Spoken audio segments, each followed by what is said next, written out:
సిద్ధపాటు కలిగి ఉన్నావా? సిద్ధపాటు కలిగి ఉన్నావా? దేవా నేను రెడీగా ఉన్నాను, నువ్వు ఇచ్చే ఆశీర్వాదానికి సిద్ధంగా ఉన్నావా? ఈరోజు ఏమొద్దు తెలుసా, నువ్వు సిద్ధంగా ఉండకుండా నిందలేం చేస్తావు.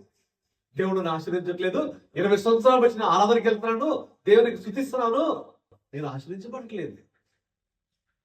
ఏం చేస్తున్నావు తెలుసా? లోకానికి దేవుడిని నువ్వు తప్పుగా చూపిస్తున్నావు. అందుకే క్రైస్తవుల యొక్క బిడ్డలు, క్రైస్తవ పిల్లలు, క్రైస్తవ సంఘములని ఎందుకు తక్కువగా చూస్తున్నారంటే బికాజ్ ఆఫ్ దట్. మనం సిద్ధపాటు లేక.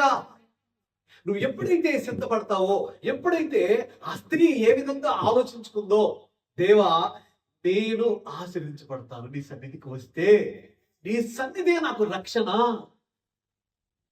ఎప్పుడైతే నిర్ణయం తీసుకుంటా, సిద్ధపాటు కలిగి ఉంటా, చూసావా? హల్లెలూయా.